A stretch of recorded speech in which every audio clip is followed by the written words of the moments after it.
Millions of despairing men, women, and little children, victims of a system that makes men torture and imprison innocent people. You cannot shake hands with a clenched fist. Produced by a nuclear exchange would be carried by wind and water and soil and seed to the far corners of the kingdom of God, the kingdom of heaven. It's one small step for man, one giant leap for mankind. We're not saying that planet Earth is coming to an end. We're saying that planet Earth is about to be refurbished, spaded under, and have another chance to serve as a garden for another civilization. Most of the people in here are just your reflections. They're your mistakes. 1776 will commence again if you try to take our firearms. 1 million of the planet's 8 million species are threatened. You are what you repeatedly do. Therefore, excellence ought to be a habit, not an act.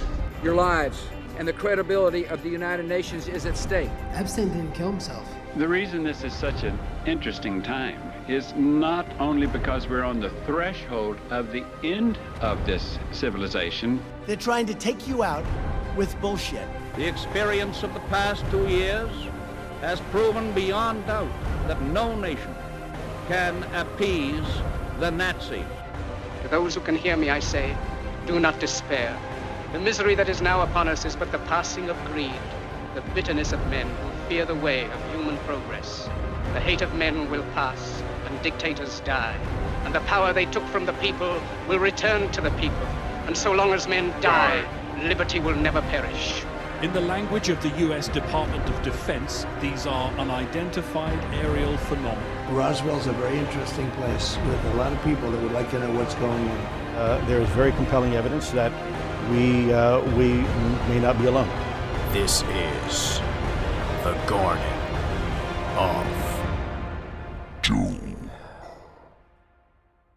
Welcome everyone into Garden of Doom, and this week is part 2 of our continuing talk with J.J. Johson of Southern Demonology, among other places as well. And first I'm going to say hi to J.J. Hi, good seeing you again. Only a week between visits. That's nice. Yeah, I know. It's a pleasure to be back with you. It's good to see your smiling face again. Yeah, likewise. So, folks, it's pretty rare where I have the same guest back to back. It's happened a couple times, but it's not the norm. I am not suggesting that you absolutely go, if you didn't listen to last week's show called the Ethiopian Bible, or maybe just Ethiopian Bible, I don't think the word though will throw you off whether it's there or not. You might want to listen to it first. I'm not sure, because I'm saying this at the beginning of the show, I'm not editing this in, so I don't know where this discussion will take us, but we are going to be focusing on things that we touched on last week, but didn't get into detail on purpose, because we knew we were getting into detail with it on the forthcoming show, which I've decided to do back-to-back just for continuity purposes. So it's probably worth going back and listening to that show. I don't think it'll hurt you one way or another, but if you're willing to risk it, I'm sure you'll be fine as well. Anyway, we are still talking about the Ethiopian Bible, but certain parts of it, maybe, they also are not alone in the Ethiopian Bible. They've just been incorporated as canon in the Ethiopian Bible. This is something called the Psuedepigrapha, which I'm sure I just mispronounced, and some people call it the Inter Testamental. And these are basically books that were discovered or take place between the end of the Old Testament and the beginning of the New Testament, but some of them don't take place chronologically there at all. They take place either way before or sort of in the beginning parts of Genesis, maybe. So anyway, I am going on and on about it, and I'm going to stop doing that now, because we have a guest who's going to go on and on about it and actually put this in the proper biblical chronology, the proper historical, archaeological, anthropological chronology, whichever you want to take from it, and the proper academic chronology. And that, again, it's J.J. Johson, and welcome again, and thank you, and try to fix everything that I just did wrong. Sounds good. No, you didn't get a whole lot wrong at all, which is fantastic. And I before we hit the record button, we did cover one piece of ground, which I think is really important to preface this conversation with. And that is I am not here to sell any particular agenda. In fact, unfortunately, in our current world of social media and chasing monetization or internet imaginary, awesome points, people, and unfortunately, a lot of information does sell, and we even see this kind of extend over into the coast-to-coast AM hype machine, which really has produced some of the worst, most egregious cases of this type of information being spread out there. So I just want to present a solidly academic basis for all of this stuff. And then if anyone has any particular questions, then feel free to hit up Garden of Doom, and I'm sure that that can be forwarded over to me, and then we can take it from there. Yeah, of course. And, folks, once we get into the topic, I think that you're going to recognize it and know that we have absolutely had people from all corners of clergy and with different agendas or different views on this, including some of the stuff that JJ is not fond of. And, the Garden of Doom is a safe place for that, but we also like to balance it with, purely academic or other disciplines as well. We try to have all of it in there. And listen, any long-standing audience member who's listened to any appreciable number of shows knows that already. If you're a new listener, maybe you don't. Maybe you're surprised. Maybe you're like, hey, I heard the show on Gary Wayne, and you were friendly to him. Now you're friendly with this guy. I mean, why? What a hypocrite. No, this is I think that if you're listening to the show, you're smart enough to make your own decisions and make your own judgments. And so I just want, balance on here, and maybe every now and then my own thoughts get spilled out over here, probably more often than I think they are. And probably when I'm ready to wind down the show or change the show, I'll probably do a rare solo show where I spout off my actual opinions and then mic drop, or maybe that's just what you were talking about. You're trying to get awesome points, which, by the way, no, it never works. No, very few people actually get awesome points, and that includes me. So, so maybe I'll just go into the abyss and be the subject of conspiracy theories that 7 people are interested in. So anyway, trust me, I know the feeling all too well. Yeah, and I will say that I have never been known for holding back my particular opinions or own topics or items. So anything expressed by me is held by me alone. I am not putting words into anyone else's mouth. So fair enough. I guess me too, but I don't.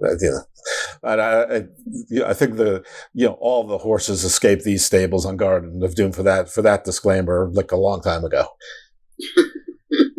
Cool. So getting into the Psuedepigrapha. So yes, it is a collection of writings that roughly took place between, if you want to be really generous, you could say 300 BCE to 300 CE. Or if you're not familiar with the BCE, CE formations, it is just a very polite way of saying BC and AD, and it stands for before the Common Era and then Common Era. So I went to school with quite a few of my Jewish friends who would bristle at the ideas of BC and AD, which I completely understand. And so I use the more academic vernacular on that front. But that is neither here nor there. Although most of the works tend to be dated after 150 BCE. And you do have overlap in some later, because there are portions of the Hebrew Bible which are kind of pinned in that kind of overlapping time. And I can give some examples of that, but essentially you're looking at the Hollywood ending that is tacked on to the end of the book of Job, which the story itself is very ancient, but that second ending is much more recent. Or even some psalms, such as Psalm 91, is absolutely a very late introduction to that corpus of work. But so that's neither here nor there. The Hollywood ending to Job is the one where, after all of his suffering, he gets a new wife, a new family, doubles his lands, doubles his flock, and lives happily ever after, is extremely rich after suffering for 70 years or 120 years or whatever it was. Exactly, and then you get the giant tornado, and yeah, it's filled with a lot of spectacular imagery, which is not indicated in the original, much more ancient tale that was a very common Middle Eastern one that you would find around the region. It's sort of like John Locke and Lost, right there. Yeah, well, there you go. I was a Lincoln Douglas debater way back in high school, and political philosophy is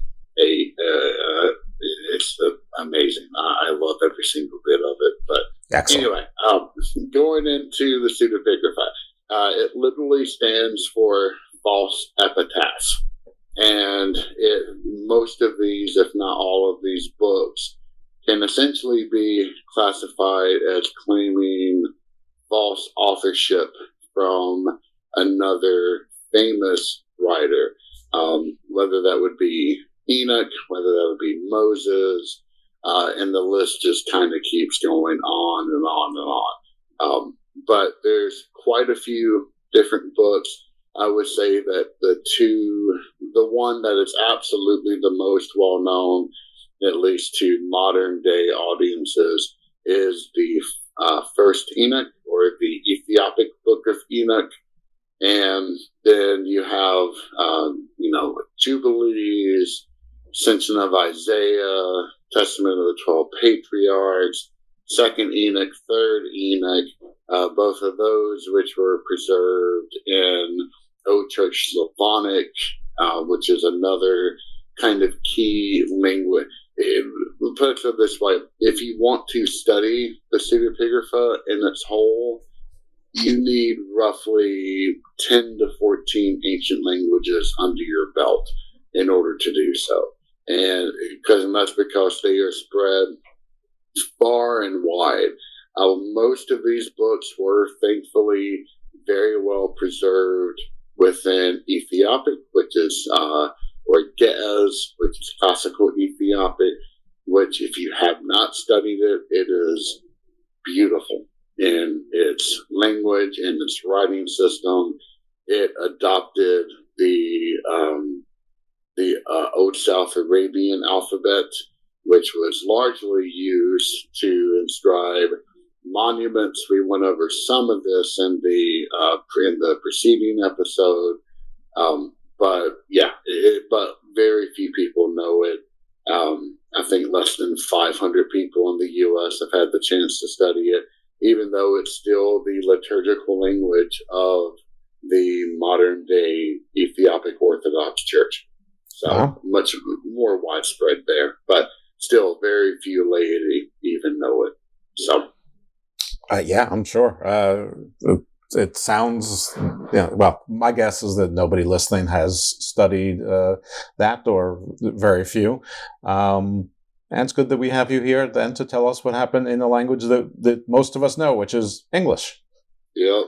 Although I will say I am currently working on not only a grammar, but also an online class and an answer guide to an existing grammar that's already out there, written by Thomas Oden Lenden, who it was essentially the major professor and one of the world's greatest Semitic philologists who, well, now he has passed away, but had ever lived at that time. And then I studied directly underneath his number one pupil, who, when I was taking classes, was the second greatest Semitic philologist that's living, John Hunegard, who is an amazing individual. So you're like the Aristotle in this Socrates, Plato, Aristotle story of classical Ethiopic. Yeah, because I got to sit at the feet of two separate masters in that regard, which I think in Japanese it's much more, the word is shisho, which is someone who is just much more educated and that you want to learn from. It's more of an accepted term than I think, or, I was a disciple, I'll put it that way, of Dr. Robert Hall from Virginia, and he studied from Dr. Wintermute, who was at Duke and was an amazing philologist in his own right, and then Dr. Hunegard up at Harvard, and yeah, good times. But anyway, I'm diverging. I apologize. It's okay. So, but no, you did a great job of listing a lot of the books, and I think that people, I mean, especially like Isaiah, like there are certain parts of these books that I think people think are generally in all Bibles, and clearly they're not. So I guess during this, it's probably best for you to lead and go, chronologically in the books, but probably along the way we should debunk that, at least what maybe I'm wrong, but I think Isaiah, the Ascension of Isaiah, I think most people think is like, in the regular Bible, and apparently it's not. So maybe along the way we'll come across those and we'll do a little, particular debunking. Well, we can actually get into that right now. Okay. So the Hebrew Bible is composed of three separate sections. It can be categorized as three separate sections. The first would be the Torah, which is the law. Second would be the Navaim, which is the prophets. And then the third is the Ketuvim, which is the writings. And I'm seeing all of this within, it's not the pronunciation that you would find within modern day Israel. I'm using the Tiberian pronunciation, which is more difficult to say because of various different reasons. But yeah, it is kind of the accent that was the pronunciation form that was used during this time. So instead of, vowels, they are vowels. And there's a couple of other differences. But anyway, but yeah, and then within the Nevi'im, which is the prophets, you do have the regular book of Isaiah.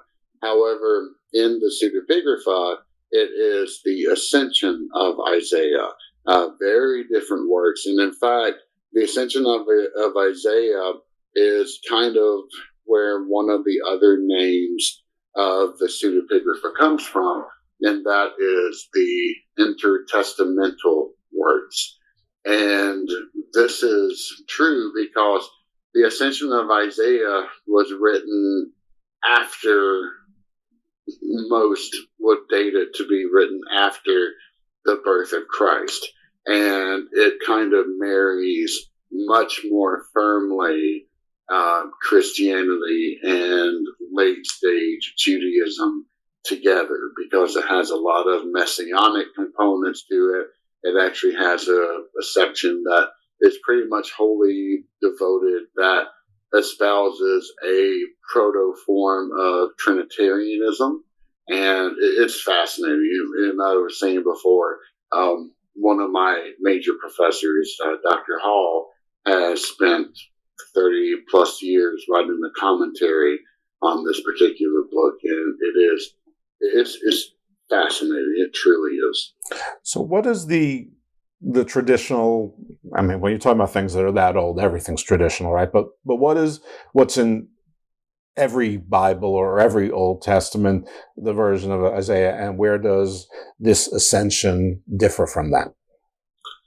Sure. So the regular book of Isaiah is one of the most beautiful of all of the writings of the prophets that you find. It has the very famous Isaiah 6 in it, and I'll give you a kind of a loose translation directly from Hebrew, which is an angel flew above from him, meaning God, 6 wings for each. And with 2, it would cover its face, and with 2, it would cover its feet, and with 2, it would fly.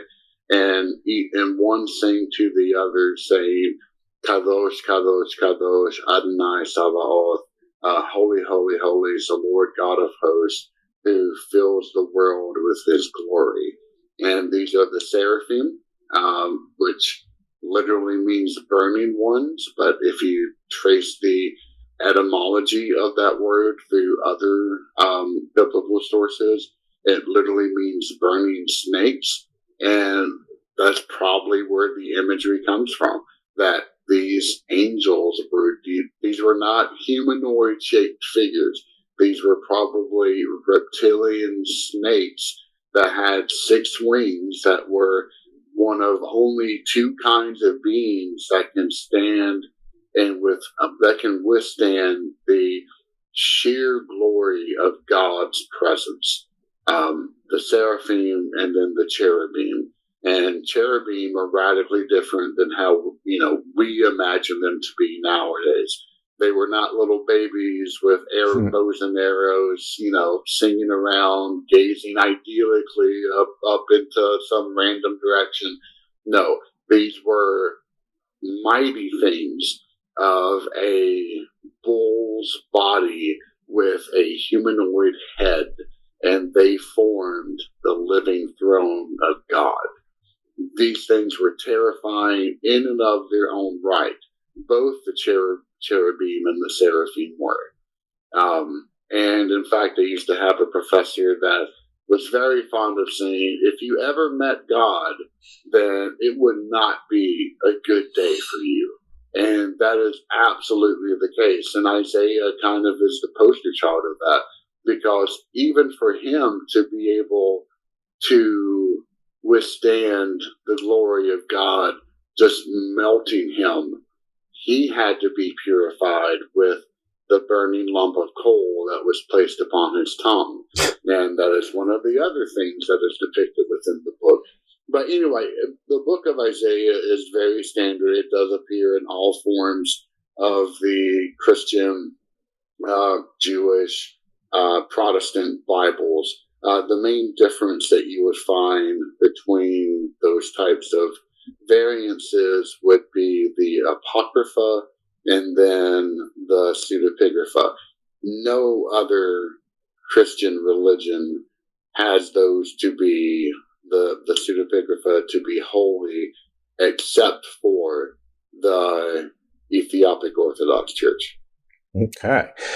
Wow. The seraph, I always sort of, this is probably simplistic, but I sort of think of them almost as the Chinese dragons, but, sort of like the phoenix, flame around them, sort of like the aura from the cartoon, the X-Men cartoon comic book Phoenix.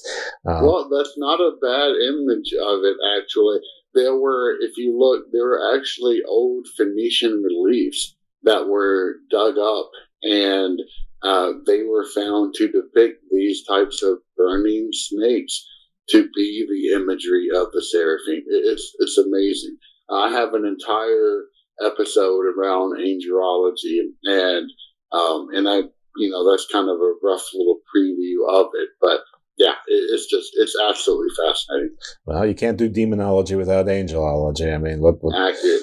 Let's point, yeah, and for those of you out there, yes, maybe it's comets or meteorites or whatever, but I don't know. You don't necessarily see a dragon snake in those, I guess, unless you want. Anyway, this is me doing what I said I wasn't going to do. So, so what is in the Ascension of Isiah part of the or book that's different from what you just described to us? Yeah, sure. So in the Ascension of Isiah, it describes the first part. It's written into, I think, 3 separate sections. The first part goes through the martyrdom of Isaiah, in which there is a prophet, a false prophet by the name of Belkira. And she is then led astray by the demon Beliar. Wait, so she's a false prophet and she's led astray by a demon. Did that come? Is that the order, that she was already a false prophet and then led astray, or did the demon turn her into a false prophet? It's probably that the demon turned her into a false prophet, because it essentially Beliar, which is a corruption of the word Belial, which is essentially the king of destruction, essentially. He sent to her, just like kind of how you would find the same thing within 2 Kings, where God is the one who sent a lying spirit into the mouth of the prophets in order to leave a wicked king astray, and only one prophet, a true prophet of God, was able to voice what God really thought, and the king ignored him and imprisoned him. This is kind of a mirror analogy to that, but in this case, it was not God who sent this lying spirit. It was actually the king of the demons who did that to Belkira. And then she condemned Isaiah for being the one that was spreading false messages. Isaiah escaped and hid up in a tree, but it didn't help him. They found him and then executed him, and Belkira was the one who led that execution. The second part is this heavenly ascension of Isaiah. And it was done by angels that escorted him up. And once again, Isaiah, just like we find within First Enoch, Isaiah was given essentially a tour of the heavens. And one of the most interesting things that he saw was Samael. And Samael, literally translated, means, and it's the best angelic name that's ever existed. Mm-hmm. You know, all angelic names have a meaning to them. Right. Gabriel, the mighty warrior of God. Mikael, who is like God. Raphael, the healing power of God. Uriel, the light of God. Samael means the gall or the poison of God. And it was Samael with his hosts that were fighting a mighty war in heaven. And a lot of people will classify Samael to be another name for Beliar. I'm not quite sure about that, but that's neither here nor there. And then the final part is talking about prophecies, in which Isaiah then issues at the end of the book. But it really goes into the Son of Christ. It actually lists the Holy Spirit and Christ himself to be kind of part of the Trinity. They're classified more as angelic beings, which is one of the reasons why this book is not considered to be canonical in nature, because it is this very early form of Trinitarianism and not the more established one, that these three, the Father, the Son, and the Holy Spirit, are all part of the Trinity, the Godhood in itself proper.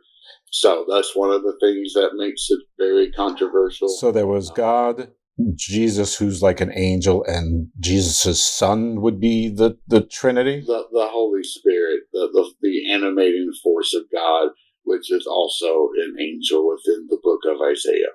Okay, so they're all sort of angels. They're the triumvirate, the chief of the angels. Right, exactly. And then some people are able to draw an inference that maybe Isaiah himself is another form of Christ. That I'm not quite sure about, but I'll throw that out there. Anyway, the book espouses some very early beliefs in the early Christian church, and a lot of people were very, very familiar with this book. A lot of very early Christian writers knew of this and actually responded and wrote things about it. And it was adopted by several different sects almost immediately upon its introduction. So it was very well known within the ancient world. And it would have been it's a familiar story that you have a grandfather, father, son, where the son actually ends up being the sort of the king of the gods or the main deity. And it was also a familiar theme where there's a human representation of God on earth that sort of reunites and becomes one with God upon their death. I mean, pharaohs were that, they were Horus in life and Ra in death. And then, and Horus, in fact, was the son of Osiris and Isis, who was the kids of Ra. There again, you got that sort of threesome. And I think it was the same in Babylonian. You had, I think it was Anu, and then someone in the middle, maybe Enlil or Enki in the middle there, and then Marduk, and it sort of came out the same way. So I mean, these are the areas exactly surrounding the Levant. So it's a pretty similar story. It's just they just moved it a little. Oh yeah, in fact, that's a very common thing that happens. None of these cultures in the Middle Eastern area were completely isolated from each other. They all shared a common, not belief system, but a very common experiential past. And they all heavily borrowed from each other. For example, the book of Proverbs originally was a diplomatic text that was written to instruct newly appointed or long-serving diplomats how to deal with foreign kings and in positions of power. So, and then it was adopted and then transformed to mean, well, it's not a king; it's rather the heavenly king, and that's who. This is how we should. This is a great kind of blueprint to show how we should worship and how we should give praise and thanks. So, yeah. Interesting. Yeah, I mean, I could go on and on. I mean, with, the grandfather, the father, and the grandson or son, I mean, you have the same in Greek/Roman, in some ways, even in Norse, though, grandpa was more primordial in there, less active, but not really when you really dig into it. Then who knows how much of it was sort of changed to past Christian censors, because so little of it was written. And I'm sure if we go eastward, I think it's similar with India, but India had the entire population of Texas is there now. They have 33 million gods. So, but I think at the very top there was sort of like a father and mother, primordial, and the dad sort of pieced out and left it to his son, and then the son had a son who was sort of like the sort of the leader. But I'm not. Anyway, we're going astray from our topic. We also had the very complex interactions and interplay with Zoroastrianism, with Hinduism as well, because they both came from the same Proto-Iranian group of people, and then they evolved and branched into two separate groups, and then the gods of Zoroastrianism became the demons of Hinduism and vice versa. And yeah, it is funny, even though the two groups hate each other, you still find the vast majority of Zoroastrianism still embedded within India, because that's they all share a common ancestral home. It makes sense. All right. Well, I could go on segue after segue, but that's what I do every show, and I committed to myself that I'm not going to do that. I'm going to, because we have hearty, meaty elk bones to chew into. I guess the next book, which we have alluded to, is the Book of Enoch, that we should probably delve into. We have to. And by doing so, it's easy to then compare and contrast that to the Book of Jubilees, because they both cover very similar grounds. And in fact, both were considered to be canonical at the time, although only even the Qumrans absolutely consider them to be holy works, and a lot of them, especially Jubilees, was known to very early Christian writers, and you get a lot of different reactions and even incorporations of Jubilees into some early religious practices. But then it is, although outside of like 2 or 3 particular sets, it is still considered to be non-canonical. But anyway, we will get into that. JJ is back, and I think we're right about to get into the main event, which is Enoch 1. Yes.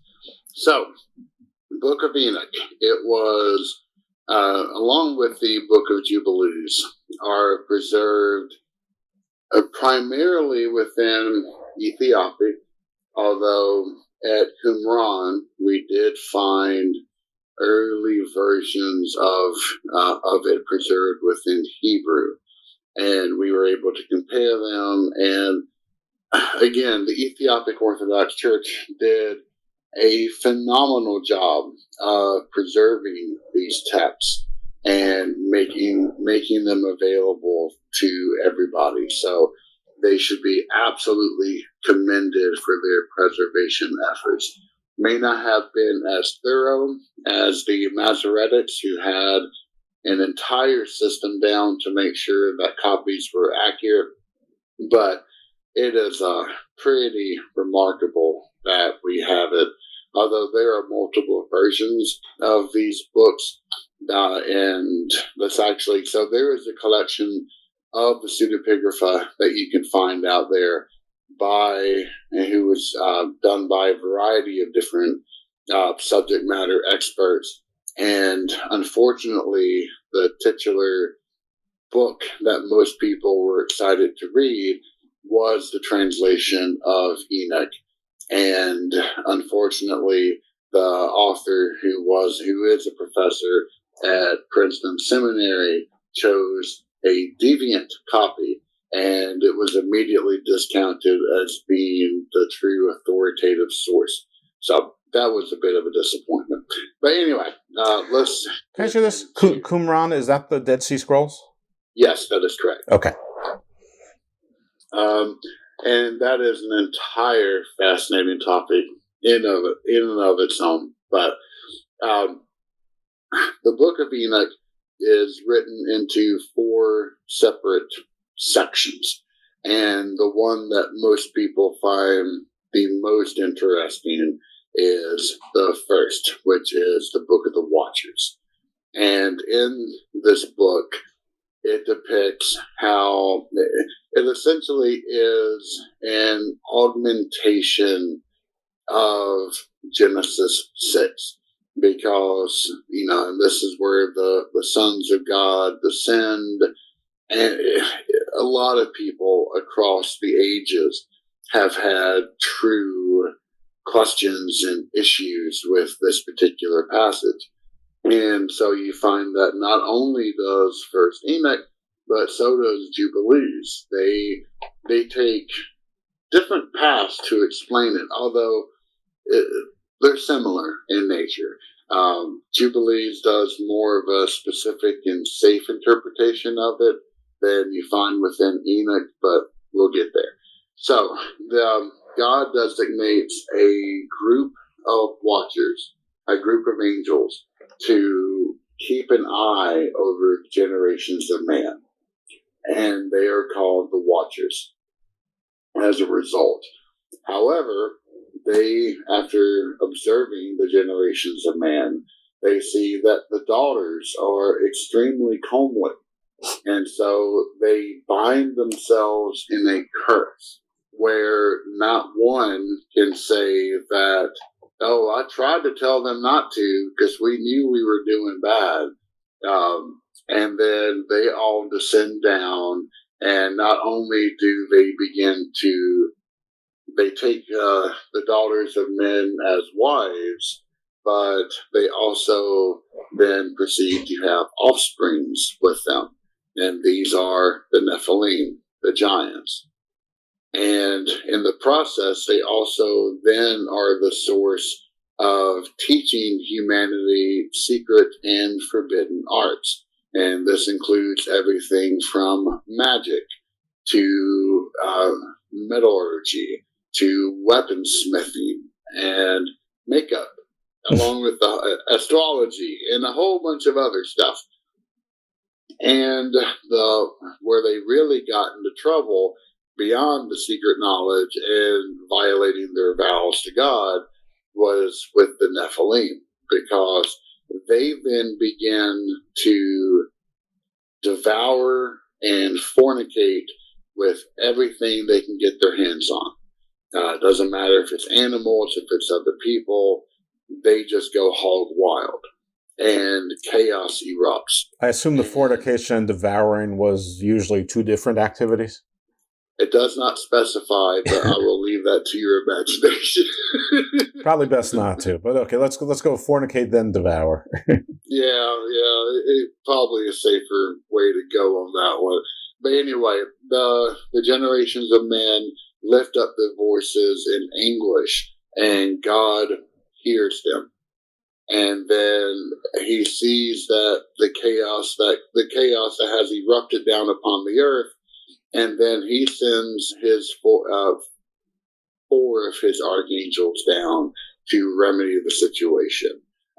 He sends Gabriel to lead, to take care of the giants for him. And then, it keeps going on and on and on. But then, so Gabriel, he sends the giants into battle with each other until all of them lie dead on the battlefield. And finally, it is Raphael, the healing power of God, who sends the deluge down, the giant flood, in order to wipe away the iniquities of the world. Mm. Doesn't quite work, though, because the spirits of the Nephilim, and this is where it gets into really rocky theological ground, because the Nephilim are the ultimate abomination, because they are composed of both spirit, which angels are, and flesh, which humans are, of course. And as a result, even though their flesh is dead, their spirits are not. Before can I pause? Because you said they fornicate with beasts as well. Were there offspring with the beast? Is that where like monsters came from, or is that also not talked about? It's not talked about. At least within First Enoch, it is not talked about at all. Okay, all right. So we'll put a pin on that and see if it is talked about later. But okay, for right now, we're not. This is not where the Minotaur, the Centaur, the Griffins, and things come from. Oh no, not at all. Okay. But even though their bodies are destroyed, their spirits are unleashed into the atmosphere, where they hover around indefinitely, and they then seek to claim retribution upon humanity. They're there to cause trouble at all points. Anyway, so this is the tale of the Watchers. And these Watchers, they are then locked in chains in the desert Dudael, the book says, for 70 generations. And they come to Enoch, who within the Bible is the only person who never officially died. In the Hebrew Bible, it simply says that, and he walked with God. Very ambiguous, and this was another one of the mysteries that this particular book was attempting to answer. And what it was is that these Watchers came to Enoch, and they cried out to him to intercede for them on their behalf to God. And so Enoch then is led to heaven by an angel of God to have a conversation with the Supreme Lord. And during that process, he takes an entire tour of the heavens and sees the wonders that are contained there, therefore within. Yeah, right. Why get straight right to business? Have a nice tour, have a little brandy and a snifter, and enjoy the artwork. Exactly. Until God then kind of lays down the law where he says that, no, and this is where he reveals the full sins of what the Watchers did. And then Enoch is the one who then turns around and rebukes the Watchers for all of their horrible sins in which they committed. So they said basically, Enoch, you know us. We're angels. We've been doing good stuff, while you're over here being righteous. This is all a big misunderstanding. And God shows them that, actually they were like going all Zeus on earth, and and then not trying not to take responsibility. He's like, you guys didn't tell me this. You guys suck. And so Enoch's like, I'm with God, and God's like, yeah, he's with me. Exactly. So I think that might have been an exact recreation, by the way. I love it. That's a great way to explain. But so that is the Book of the Watchers, and it is. And then you get the other books, the other sections of the Book of Enoch as well, which are very interesting, if albeit boring. One of them is the Book of the Luminaries, which essentially makes an argument that not a lunar calendar should be the standard, but rather a solar one. Okay. And this is, it still is highly controversial, and the Essenes fully embraced it. And in fact, this is where you get kind of the theological base behind my favorite passage within the Dead Sea Scrolls, which is 4Q 5, 10, and 11, in which it says, and I, the instructor, the Mishneel, am making a proclamation of his glorious splendor, meaning God's, in order to instill dread and to terrify all of the spirits of the angels of destruction, meaning the Watchers, the spirits of the bastards, meaning the Nephilim, which are still out in the atmosphere, demons, Lilith, howlers, desert dwellers. And these are the entities that you would find within Isaiah in the desert of Dudael. All bad things go to Dudael to live, now including the Watchers. And those who suddenly strike in suddenness to lead an astray and establish spirit and to charm hearts. And the basic idea is that if you're going by an ancient solar calendar, then the year is not 365.25 days long. It's rather 364 days. And we have a solid basis for making a temple as time, in which each one of the four walls are composed of 90-day segments. However, you get these the leftover days, which are in the corners, and those become the days of trouble. And these are essentially gaps in the wall in which all of these bad things can pour in and attack humanity. And it does not matter how righteous you are, how holy you are, these things can lead you astray no matter what situation your spiritual house of cards may be in. And it requires the community's protection in order to safeguard people. And that's why there was such an early emphasis at Qumran on the community at large. Okay. Well, I mean, I guess I could see that. I mean, I guess it nobody could say, let's make four walls of 91, to make it, because you needed those 4 days to keep things communal, to keep some sort of group mentality. I guess what people theorize might be the tepes, the Göbekli Tepe, and the people came there for some important reason. When what was it?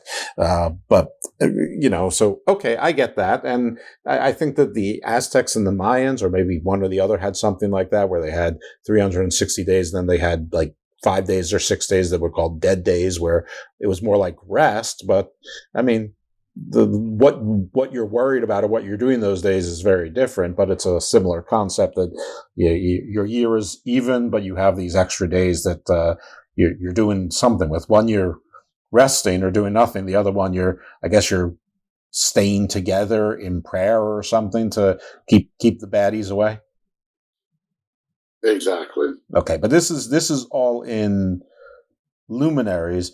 Now, is Luminaries just a title of the book, or is Luminaries a type of being? Because I have heard people use the term Luminaries in something that's not quite angelic, but something more human. Oh, almost like an enlightened, I don't want to say Holy Ghost, but almost like an enlightened ghost or shade, or almost like Virgil was in the Aeneid, sort of like a guide with wisdom.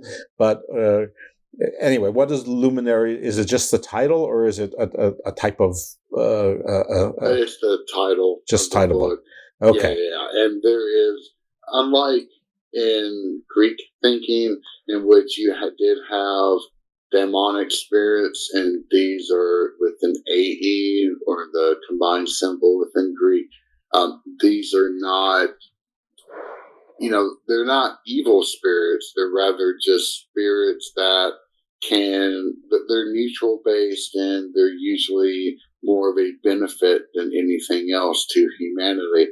You don't really find that concept within the Second Temple Judaic period so much. You either have horrible entities out there seeking to crush humanity or lead us astray, or you have angels, and that's essentially it.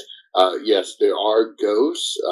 We've had them in Babylonian times. There are copious amounts of exorcist rites that are preserved within cuneiform scripts that deal with the dead and how you're supposed to treat them with libations of water, and they are the source of all headaches and illnesses.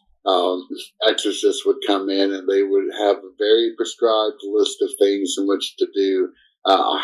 If you're interested in hearing about any of that, go read or get the audiobook of Irving Finkel's The First Ghost. And he essentially takes you through a whirlwind tour of all of these writings, and they are just fascinating. And he is a fascinating speaker. His lectures are all over the place on YouTube, and yeah, he's a very entertaining fellow.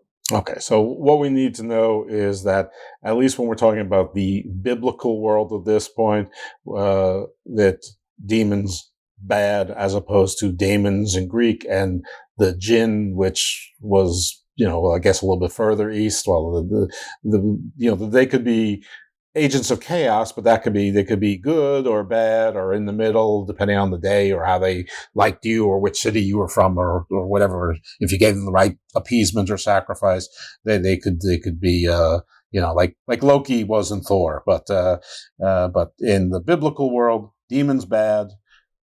The end. Exactly. Okay. All right. So Luminaries is a book, talks about it. It gives us the lunar calendar and these 4 days of you've got to be righteous in those 4 days. I'm just speculating what that means, but that'll help you from getting snatched away by the baddies. I guess the demons, the howlers, whatever else is in this, once those 4 days are over, it all starts again. I mean, I don't know how they explain death and bad things happening in the other 360 days, but that's not particularly important now, unless you tell me that it is. No, it's not. Okay. And see, this is one of the other things in which we really owe the Psuedepigrapha for capturing and allowing us to understand. And that is the fact that in the Hebrew Bible, you don't really have a word for demon. It's not a talked about thing. And that is because of the fact that in ancient Judaism, God controlled everything. There was no enemy of God. This was not a dualistic religion where you had God on one side and the devil on the other side. There was only God, period. And it was only after the Babylonian exile and the destruction of the first temple where Judaism came into heavy contact with a religion that had the most advanced dualism of any ancient religion, which, by the way, has the oldest written, preserved religious text that we have in any religion in the world, and that is Zoroastrianism. And as a result, Judaism became influenced and was like, you know what? There probably is an enemy to God, an enemy of mankind. How do we identify who this is? And this began a quest that it wasn't overnight in which this was solved. It took 200 to 300 years to actually settle on names of who this was. It became a giant quest. It wasn't concerted. It was led by individual authors who would then propose theories. And it was essentially, who do we get behind? And you get a whole host of different names that are being thrown out there. Samael, Azazel, Beliar or Belial. Even Baal-Zebub was a name that was thrown out there. And the list just keeps going on and on. And it's kind of funny that one of the straws that was being grasped at was the name of Satan. Because that is not a in the book of Job, most people think, oh yeah, Satan appears there. It's the perfect candidate for it. No, it is a title. It is Ha-Satan, meaning the chief prosecutor. It is a legalistic term. So, anyway, I'm getting on the soapbox now when I get off from that. Yeah, but doesn't the word, but doesn't a little bit east where they were coming from, like in Babylonian or whatever the language would be called, wasn't Shaitan like a primary demon, and maybe that's where the name came from, and it sort of melded them both? Not that I know of. There's no word Shait. I don't know, and I'm giving it English letters in a language that didn't use English letters. I'll get back to you on that one. I would have to look that up myself because I'm not aware if there is. Although I'm sure, a lot of these have very similar cognates to them, but whether there's something that can be properly proper etymology, I don't quite know. But then again, there's also a ton of folk etymologies out there, some that live on to this day. For example, when it talks about walking through the valley of the shadow of death, that shadow of death is the word that's used as Salamoeth. Literally death shadows. So I am. Favorite word. I'm sorry. I don't mean to speak over you. I'm googling while here. Shaitan, according to Wikipedia, Shaitan Shaitan or Shaitan Shaytan, Arabic Romanized. I don't know. It's Shaitan with like a tilt over the A, the second A. Shayalin. Hebrew. There's Hebrew. Then Turkish Satan or Samun. Devil, demon, or Satan, an evil spirit in Islam, inciting humans and jinn to sin by whispering into their hearts. So maybe but that's Islam, which came later, much later, right? Yeah, yeah. So it definitely Islam took a lot of concepts within early Christianity and preserved them. So it wasn't an opposite effect that it directly influenced art because it couldn't. It came much, much later.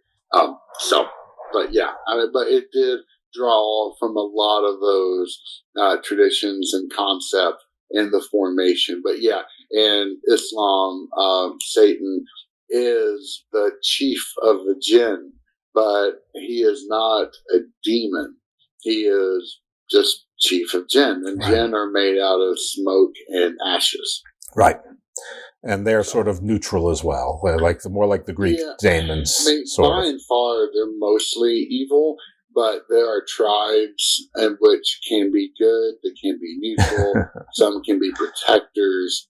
But yeah, and especially Turkish Islam is much more magically inclined. And if you've ever seen the films Dave, which is available on Netflix, or at least they were. I don't have a subscription anymore, so I can't tell you.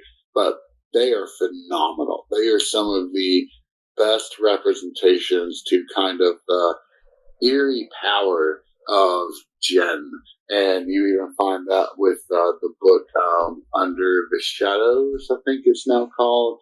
But it used to be called a different name when it first came out. But it's about 70s, I forget the exact country, Iran, I do believe it is, but it's all about a jinn terrorizing a family in an apartment building during the Civil War. It's really, really good. Anyway, I'm getting off topic. So yeah, I think you were pointing out how Ha-Satan is a title of chief prosecutor, not a demon at all. And I think that's sort of where we got sidetracked. Yeah, exactly.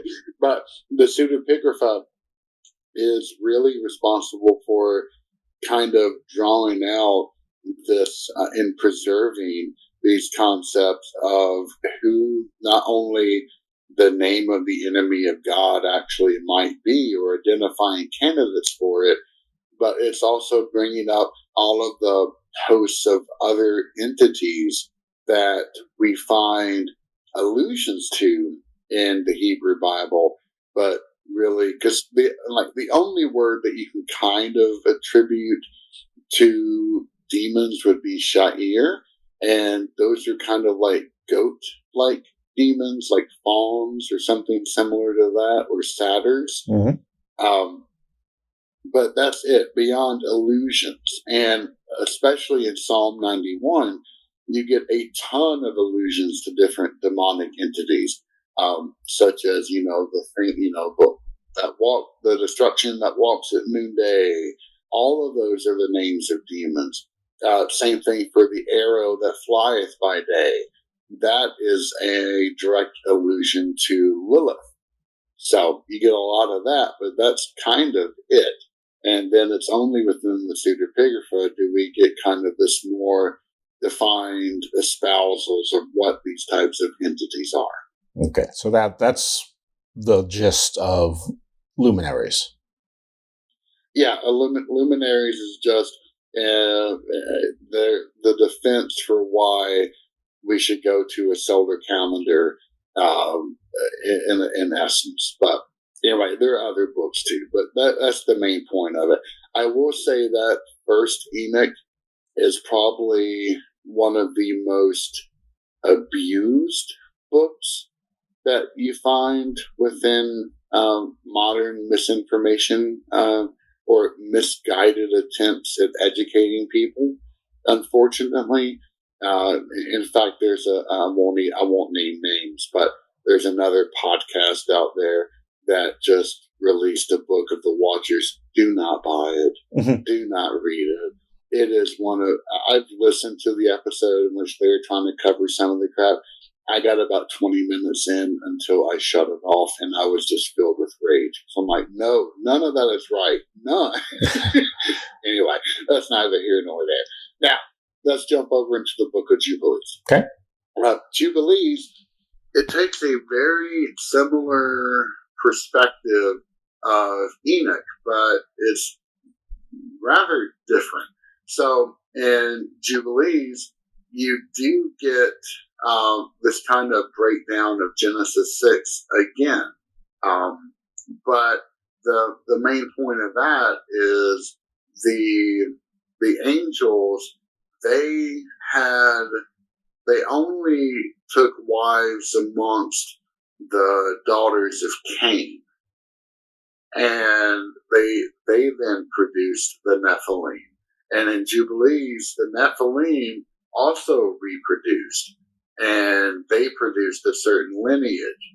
So it was attempting to not say all of humanity.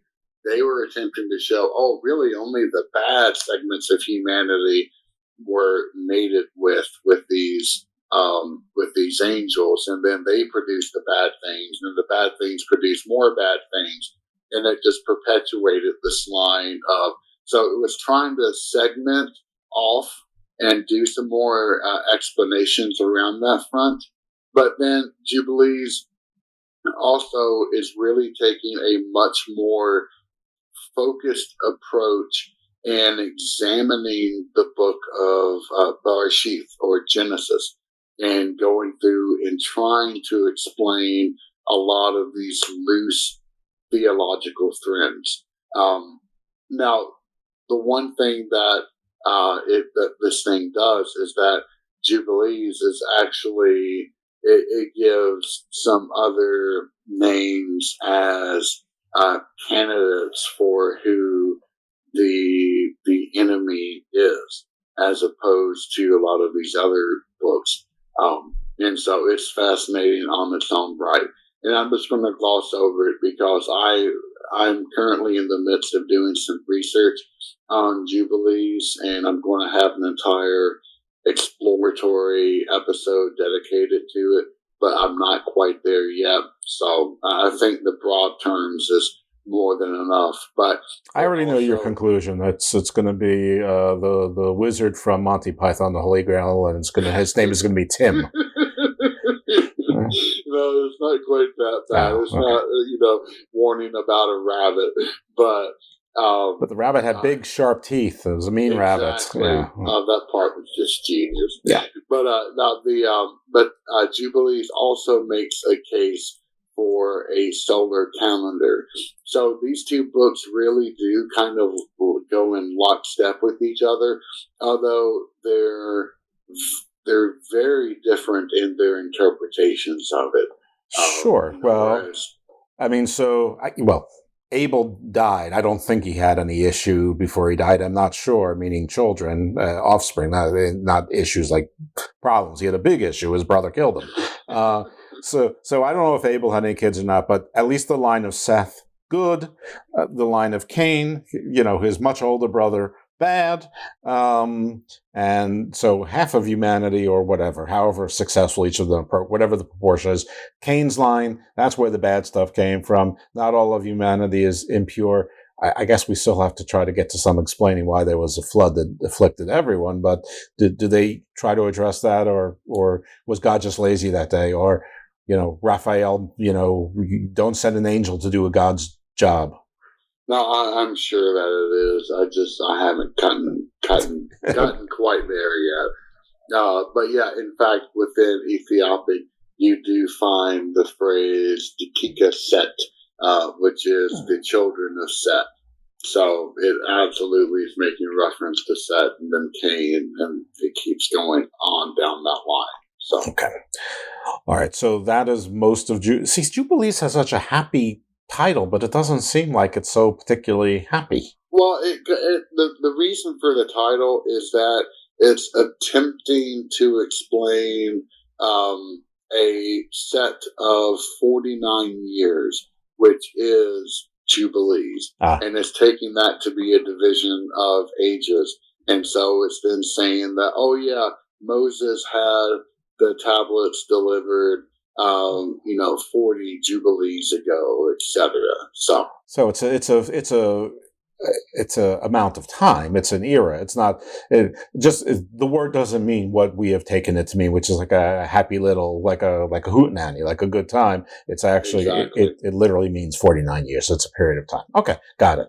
Okay. So word drift is big here, and maybe Luminaries meant something different than what we think of it now as well. I'm not sure. All right. So I guess what's next? Is it Enoch 2?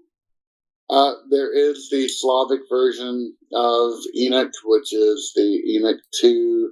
There's also Enoch 3, but Enoch 2 is kind of the one book that is classified officially as Psuedepigrapha. Enoch 3 was written later. Anything after the year 300 CE is technically not categorized as a pseudepigrapha, even though this kind of false attribution of authors is very much still in existence, but there's not quite so many attempts to claim that, oh, this is from truly ancient sources or from the original author. And so that gives this greater theological validity than just, Bob coming up with a theory and then putting it out there into the universe. Gotcha. So, I mean, so they're basically around the same time they settled on what the final New Testament was going to be. They said, and this is the cutoff date for the pseudepigrapha as well. I mean, because if they didn't, I mean, I keep mentioning, but Gary Wayne wrote the Genesis 6 conspiracy, and he wrote a sequel to it. If those books would still be considered pseudepigrapha theoretically if there was not a cutoff date. Exactly. Yeah, and in fact, you find different classifications for the pseudepigrapha in different religious traditions. Protestantism has one definition, whereas Catholicism has another. Of course, the Ethiopic Orthodox has a radically different one than all the others because they still consider them to be canonical in nature. And then, you can even branch off into modern day pseudepigrapha there, but we're essentially just talking about those intertestamental texts and limiting our scope only to that because we're looking through this at the lens of biblical studies rather than literary studies. Okay. Are there any other of the intertestamental books that we should know about or concepts that came from them that we should know about? The other piece to a lot of these books is simply the idea of prophecy. You find prophecy within the Ascension of Isiah. You find prophecy within the Tales of the 12 Patriarchs, which is another pseudepigraphal book in which you get kind of the deathbed expositions of the 12 tribes, and they all go through and tell of their valor and their deeds in life, but it's divided into a couple of different sections as well, and the final section is prophecies, where each one of them goes through and then goes through a predictor of then what is to befall not only Israel but the world. And that's a very common theme where a lot of these are then coming up with forecasting what is in the future and what's going to happen. And you don't really find that very much within either the Hebrew Bible or the Christian New Testament. Revelation is kind of the closest that you find around the around apocalypses, but even so, it too is one of the most abused books within the proper Christian New Testament. So. Yeah, where did the twisting of Revelations come from? That's not from the intertestamental, the pseudepigrapha, or is there? Is that or is there something? Because obviously, I know what Revelations doesn't say, and it doesn't say what a lot of the folks say it says. The giant armies and giant red dragons with 7 heads and 10 crowns, or 10 heads and 7 crowns, or whatever it is. There's either too many heads or too many crowns, and. And that's the thing. Like within the book of Revelation, all the numbers that are listed are symbolic. Every single one of them. And then you get certain religious denominations which are claiming that no, all of these numbers are absolutely correct. Only 144,000 people will ever be admitted into the gates of heaven. Right. Etc. And it just keeps going on like that. Or, people proclaiming that barcodes are the mark of the devil and attempting to fit it within modern concepts, and it's just all so wrong. And the thing about it is that ever since Second Temple Judaism, the idea that the world is about to end has always been true. The Essenes, the ones that wrote the Dead Sea Scrolls, they believed that they were under existential threat from the Kittim, which are going to come and ravage the earth, and the angels themselves are going to come down and fight with humanity.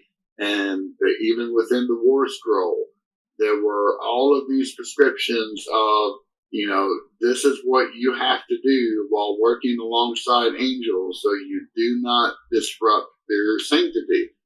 Even dictating how far out you had to dig latrines so that you didn't sully their holiness, etc.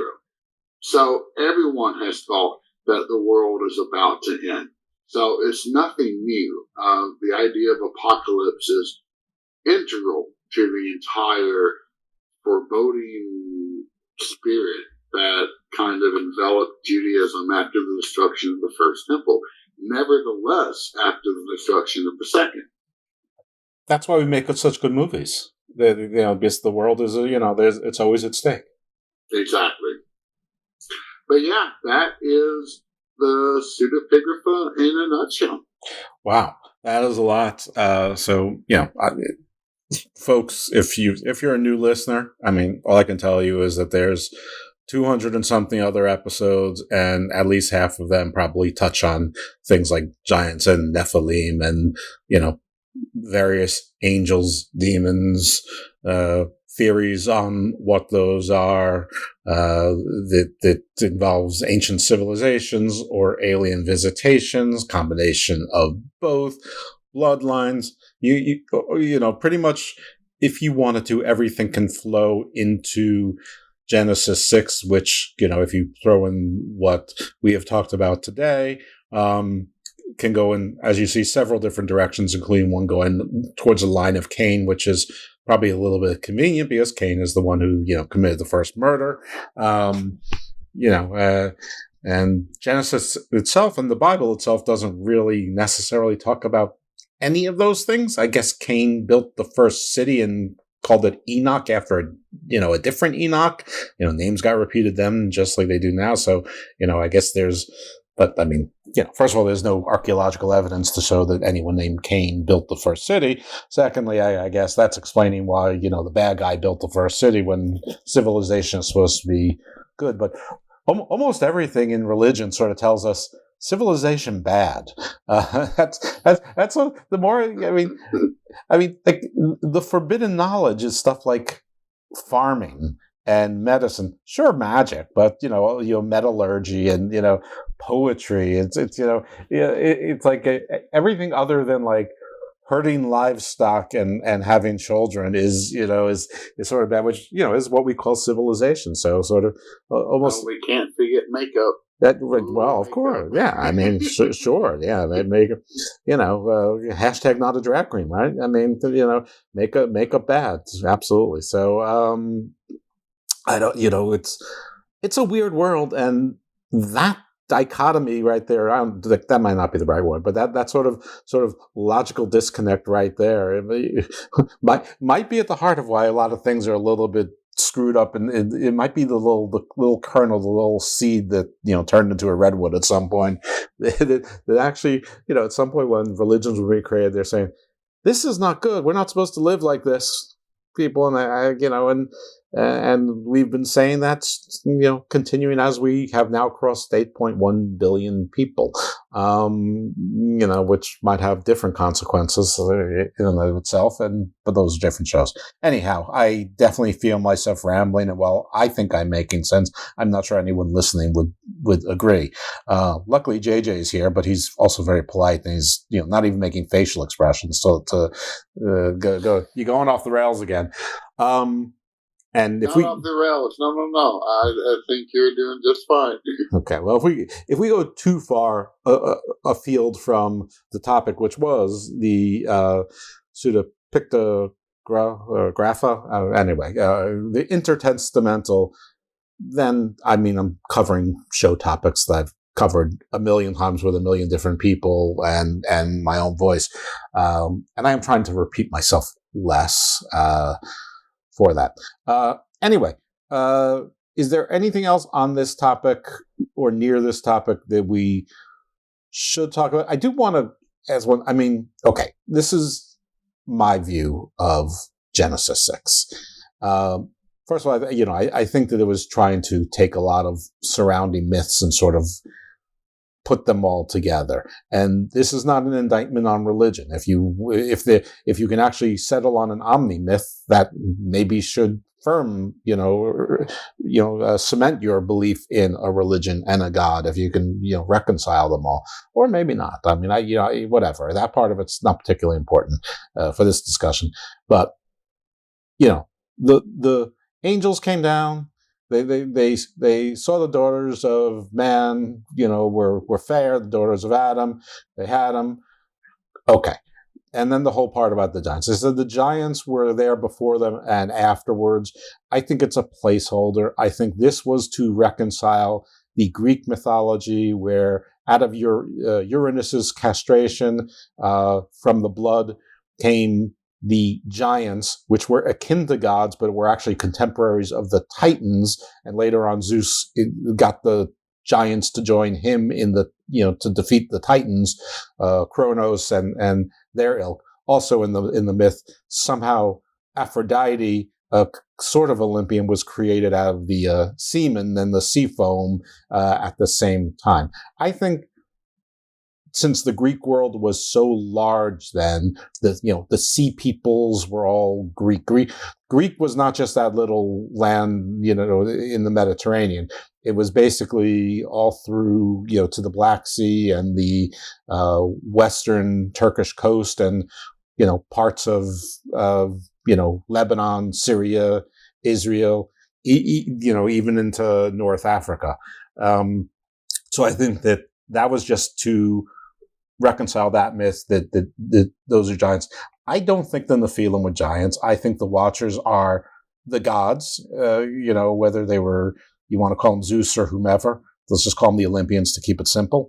And that the Nephilim were the demigods. And this was sort of bridging, a distant god to, sort of closer god to, to men, to make us a little bit more divine, and explaining that how humans are divine. We just weren't created out of clay. We have this divinity in our bloodline as well.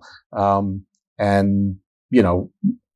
I'm not a particularly religious person, but I did go to religious school, and I was never taught the flood had anything to do with giants or bad offspring. It was because people were bad, not blaming, deviant angels on it. And I think that this is sort of an excuse to say we were never bad. Let's blame someone else on it. And let's blame these bad angels that became demons and these abomination Nephilim that came, where I just think that they were just trying to take familiar myths and make a new myth, a new origin story with aspects of familiar myths and origin stories and put them together.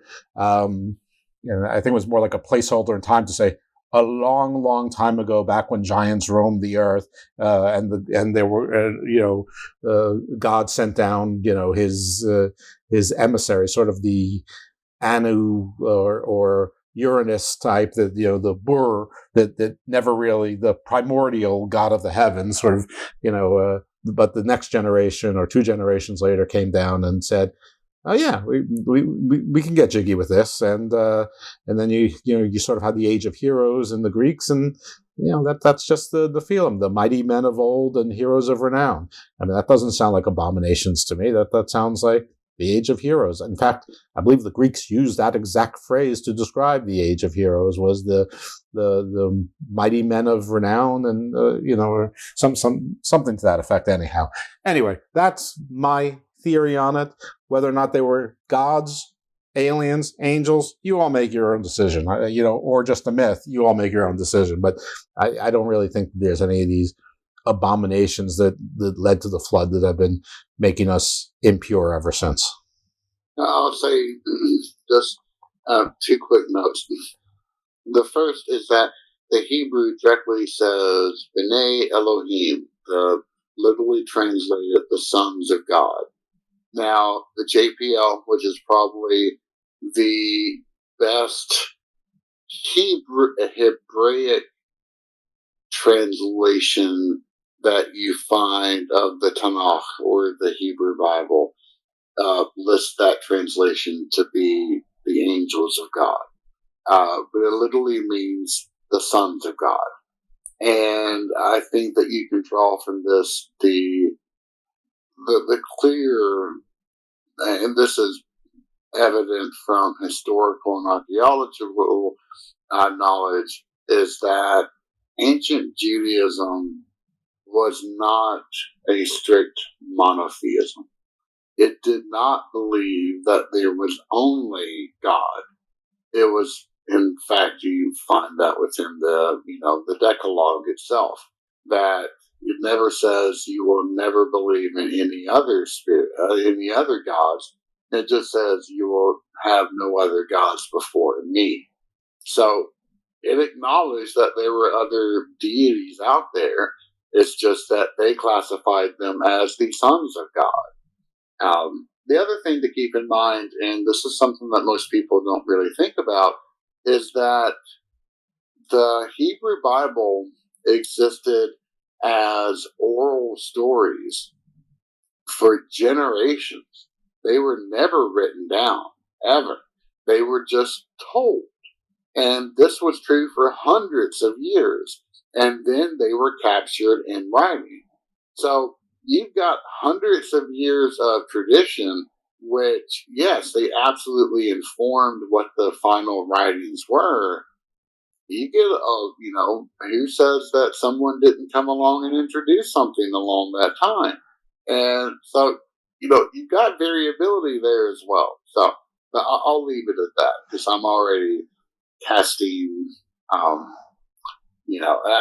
the thing is that the more you study this stuff, the more you realize that whether you're a believer or not, and I'm not advocating one way or the other.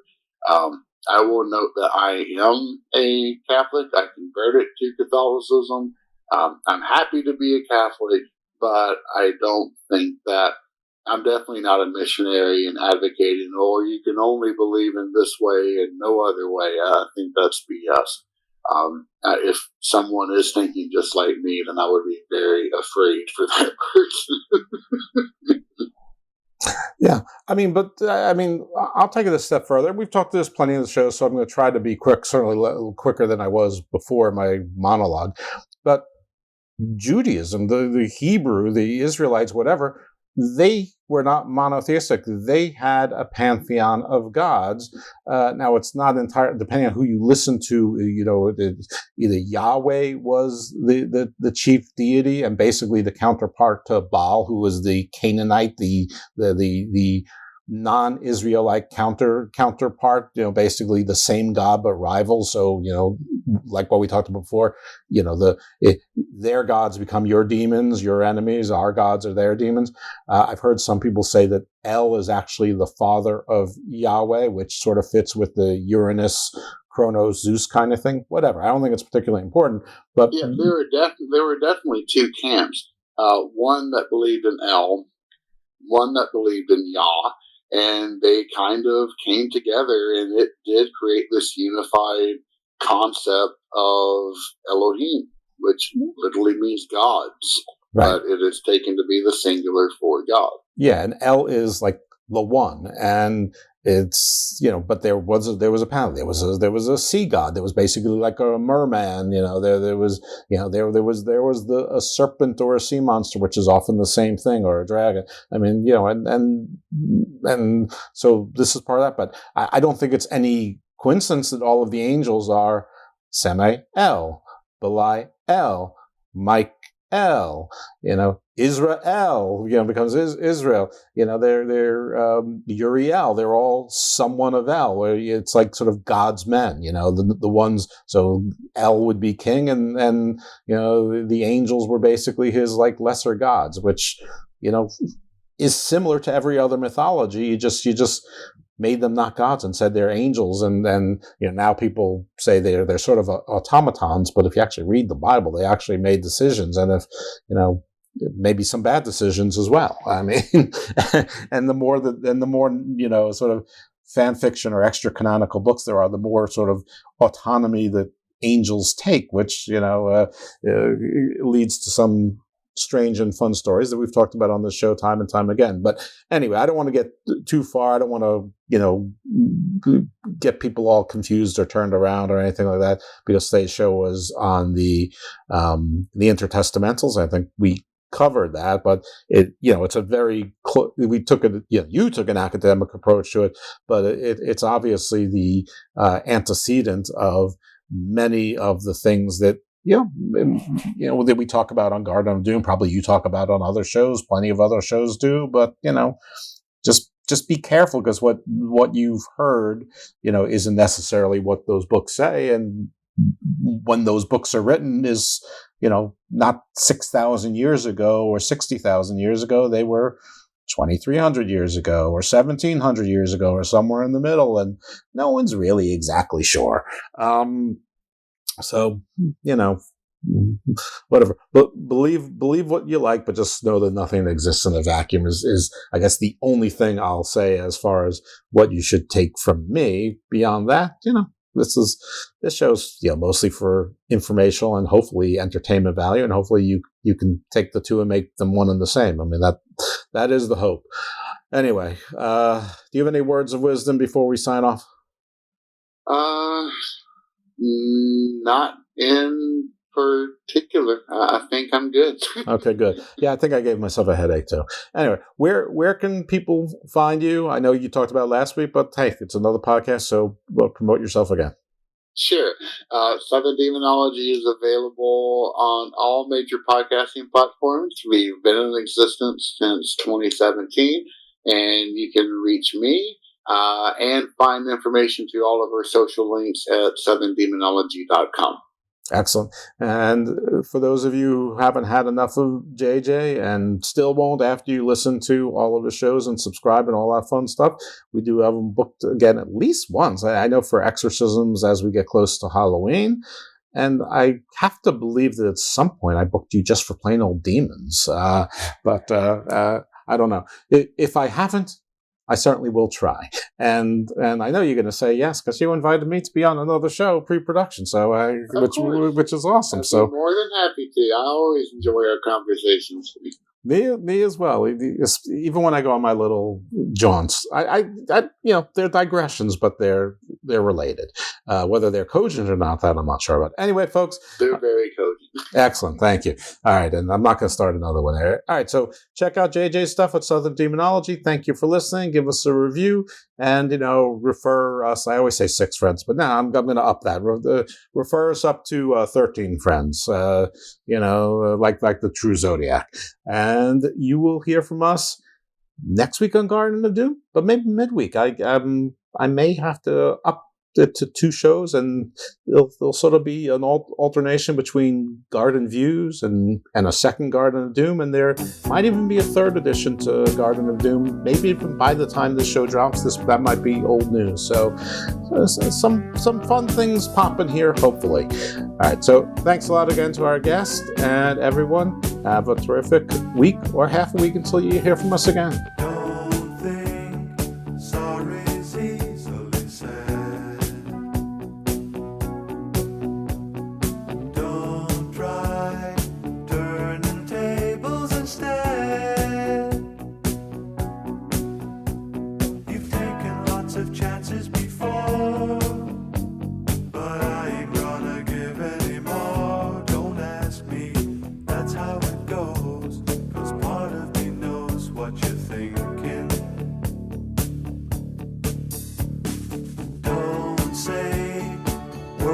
you're gonna regret.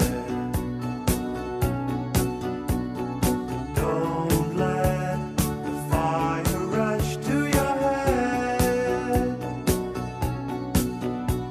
I've heard the accusation before, and I ain't gonna take any more. Believe me, the sun in your eyes made some of the lies worth believing.